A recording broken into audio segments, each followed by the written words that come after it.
Welcome back to another video on Cinnamon Fascinator. So this particular part of this video will be focused on how to use the cinnamon to create maybe let's say roses, or should I say designs for the fascinator. I'll be doing few designs today. Maybe in other videos I would be bringing other designs like roses and all of that. This particular tutorials does not have roses. So the first thing I'm doing is how to create a bow, how to use the cinnamon to create a bow. So when you want to create a bow, you have to first of all fold the cinnamon into triangular shape and cut it from the right side. You know the right side when the cinnamon is stretching on that part. So after cutting into a triangle, you cut out the size you want depending on the size of bow that you want to make. So the size I cut out for this particular one is just 6 inches wide. It's quite big, as because I just want the bow to be a little bit bold, so I'm using 6 inches. There are different ways to dress the edge of the um different ways to dress the edge of the cinnamon before creating the bow. I'm using the very easy one. There is the one you have to like twist, you know, that one is very stressful, painful in the finger and all of that. So I hardly do it except on demand. It's very stressful for me. So you have to roll the edge. But this particular one, you just fold the edges twice.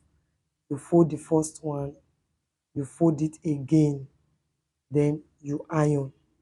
This one is one of the easiest method of dressing the edge of cinnamon, and is less stressful. In short, it's not stressful in any way, except the fact that you need to use a pressing iron.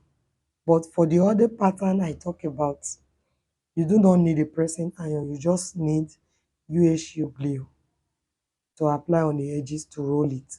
But it's very stressful. So me, stressful things I like to do them last. Except so we just iron and make sure we get it very flat. So when you look at it now, you see that it's getting flat. We just iron the more. And as we iron, we pull it, pull to like stretch. When you pull, it will reduce the size and also flatten it faster. So you can see how it is looking. So the next thing I would do is just to fold, and I'll start folding from the middle. I will always say that the pattern or method that I use is not the only method that you can use. Everybody has different ways of achieving same goal. You just choose which one is best for you. So whatever I show to you is what is best for me, is what is working for me, and that's what I am using. But there might be better method of making it. But for me, this is what I do, and it works for me. Okay, so we just create the bow like this. This is how we create the bow. This is how we create the bow.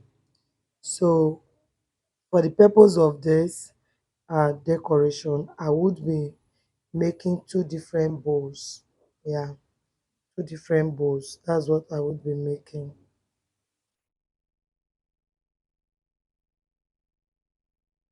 Then after creating the bow, I'll show you how to create a spring, that is using cinnamon to create a spring.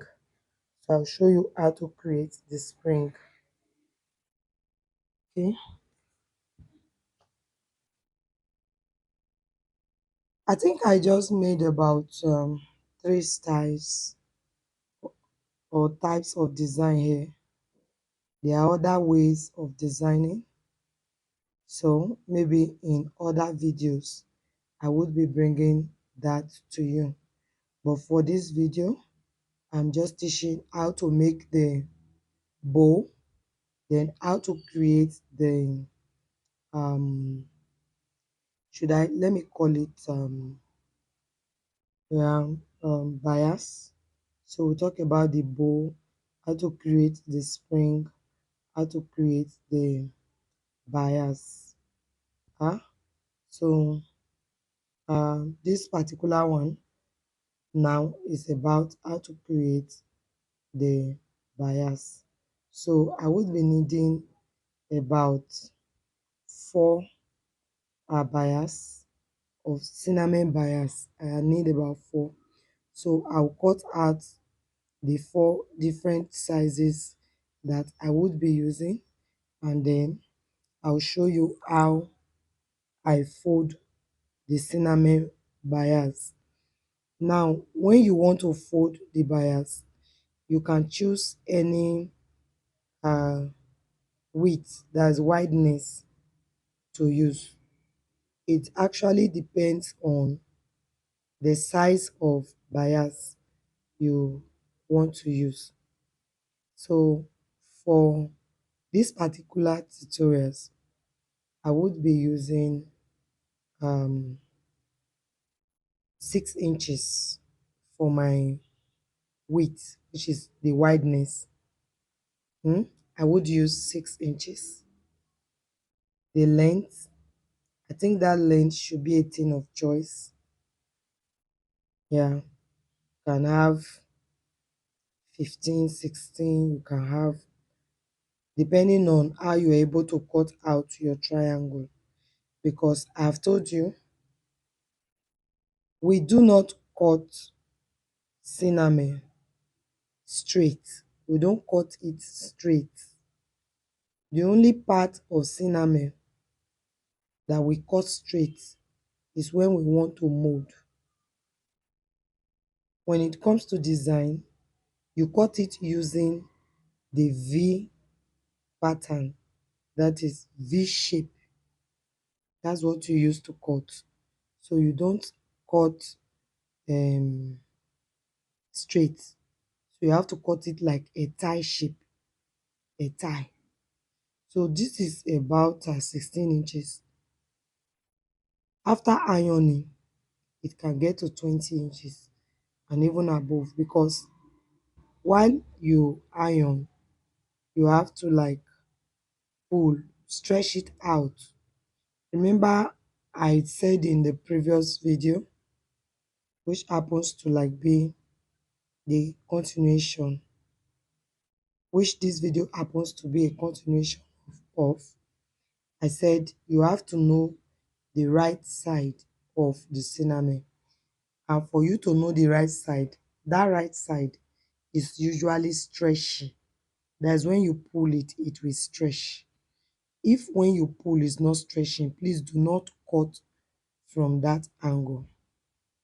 So because it's the stretchy part, when you iron, it's going to increase it in length, and then it will reduce it in size. Most times I wonder the type of questions you people ask me. If you listen to my videos, I bet you will not need to ask me questions, so because I tell you everything you need to know. So what I want to do is that I want to curve, and for me, I believe that it is when the cinnamon is hot that you curve. If you don't do it when it's hot, it will get stiffened, it will become strong, to become hardened, and you might not be able to fold, or even when you fold it, it wouldn't be a smooth folding. So I always prefer to place the iron in a low heat, then I will just turn it. You can see how I am able to just create this circle from it with ease. Hmm? So I would be creating about four of these for my design. So now the next thing I would be showing you is how to create the spring, that is coil, coily, uh coily cinnamon coil or spring. You know how spring turns. So I can call it coil or spring. So what I do is I put the iron on a low heat, and then I will now begin to twist it very close to each other. Twist, not roll. When you roll, it will give you another shape. For me, I twist.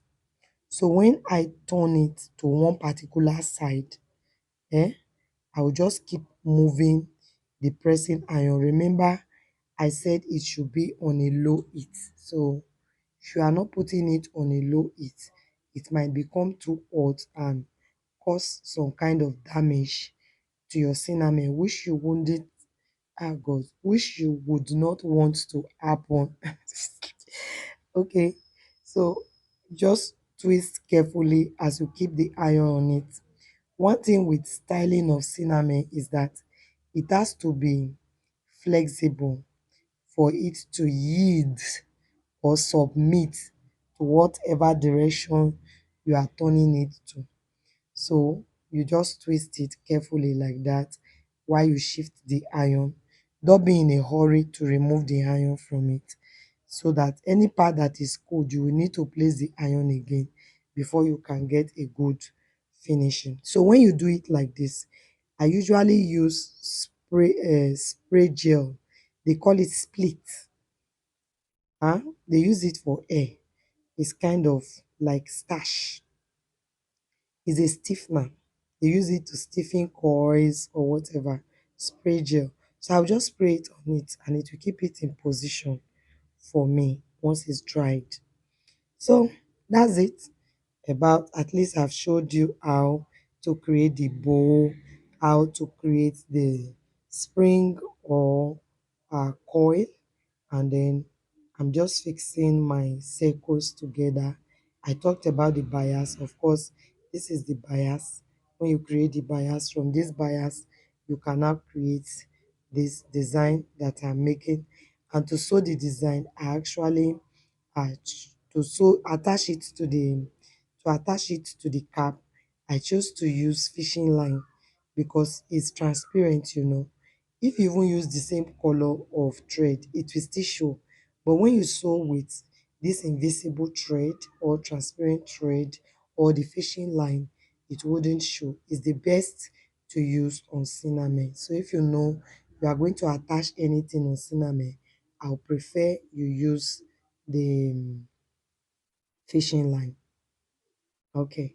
So I still have one more design that I would be showing you. I think that one is the leaf. You know, you can create a leaf with this. You can create a leaf with cinnamon.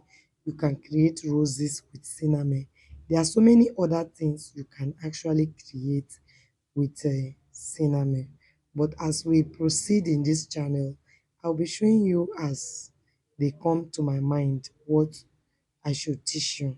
So please, if you are new to this channel, you are highly welcome. This is Creative Ends International, and on this channel, we treat everything that has to do with headwear, including hand fan, bridal umbrella, you know, because people are placing requests on it. I've decided to make the video for that. So join this channel if you are new in this business or you are intending to start this business. I would encourage you to join this video. As sorry. God, I will encourage you to join this channel. Okay, and please do give us a thumbs up if you love our video. uh the thing is, it will help YouTube to recommend this video to other viewers. So please do give us a thumbs up. I will really appreciate it. Even if you are yet to subscribe and you do not want to subscribe, please still give us a thumbs up so that YouTube can recommend it to other people. So this is the leaf. To create the leaf, you need to cut out a triangular shape, and remember that the edge will be rough. So you have to knit up the edge by folding it in just once. You don't need to fold it twice. Just fold it in a bit, just once. Then you have to fold the triangle again. So you can see I folded that in.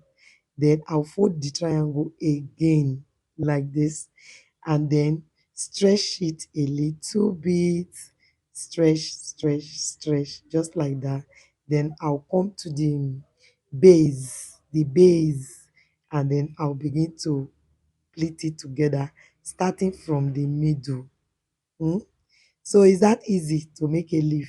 Bam, that's all. I'll just use needle and thread.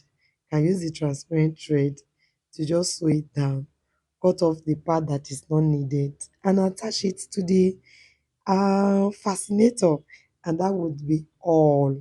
Okay, so this is all for today's training. I do hope you enjoy the class.